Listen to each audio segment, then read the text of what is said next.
7 Ekim 2023'ten beri İsrail terör rejimi, İsrail terör örgütü kısa adı İTÜ diyoruz ona. 7 Ekim'den bu yana vahşi saldırılarına maalesef devam ediyor. Birleşmiş Milletler binaları, hastaneler, okullar, sivil çadırları her yeri bombalıyor. Ve bu bombalamalar maalesef son günlerde daha da arttı. Her gün 40-50 sayıda Filistinli şehit ediliyor ve dünya maalesef bu katliamı izlemekle yetiniyor. Ne kadar barıştan, Amerika Birleşik Devletleri olsun, İsrail olsun barıştan bahsettikleri zaman biz bunun aslında pratikteki karşılığı savaş olduğunu ve savaşın daha da büyüyeceğini anlıyoruz.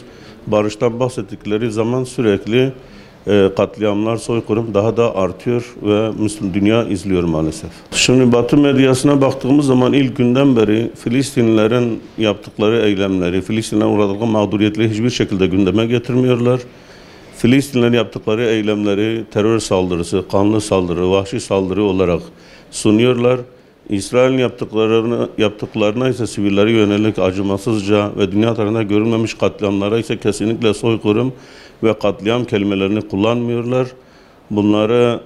Bunlara işte çatışma, iki taraflı çatışma gibi sunuyorlar. İki taraflı anlaşmazlık olarak sunuyorlar. Askeri operasyon diye sunuyorlar ve buna hiçbir şekilde katliam ve soykırım kelimelerini kullanmıyorlar. Filistinlilere karşı Filistinlilerin yaptıkları eylemlerde İsrailler öldürüldü, bu kadar İsrail öldürüldü diye abartarak veriyorlar.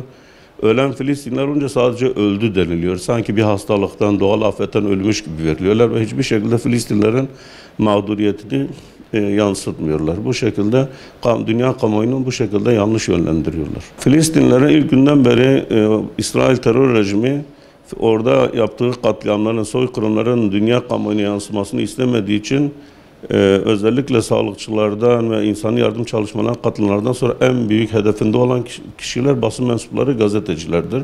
Bulunan mesela dünya hem delil olması, uluslararası mahkemelerde, ceza mahkemesinde delil olacak fiillerin mesela ortaya dökülmemesi için gazetecileri bunların dünya kamuoyuna yansımasın diye gazetecileri bilinçli olarak hedef alıyor. Çünkü gazeteciler orada olan biteni dünya kamuoyuna ayna gibi yansıtıyorlar.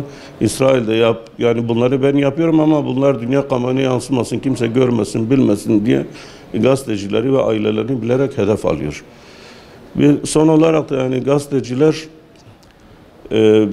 baskı, uluslararası BBC olsun, Avrupa'daki, Amerika'daki akademisyenler ve gazeteciler Filistin'e en ufak bir destekte bulundukları zaman bilinçli olarak hedef alınıyorlar, işlerine son veriliyor, uyarılar alıyorlar, otokontrol uygulanıyor, ağır bir otokontrol uygulanıyor ve işlerine, kariyerlerine son veriliyor. Çünkü bunların hiçbir şekilde o Siyonist lobiler bunların açığa çıkmasını istemiyor. Şimdi dijital medya olsun, eski klasik medya olsun, geleneksel medya olsun, bütün dünyadaki gazeteciler, Müslüman olsun, gayrimüslim olsun, herkes elindeki bütün imkanlarla Filistin davasına, Gazze direnişine destek vermesi gerekir.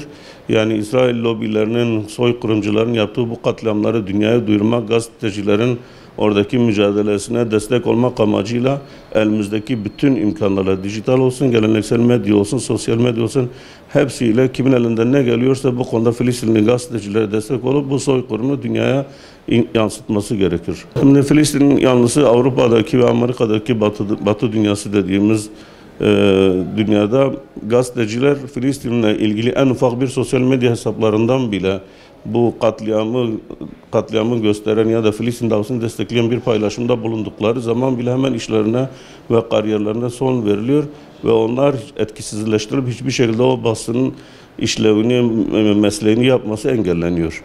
Onun için yani burada çok büyük bir baskı vardır Filistin davasına yönelik. Batı dünyasında özellikle o demokrasidir, insan hakları gibi şeyler söz konusu Müslümanlar olunca maalesef havada kalıyor.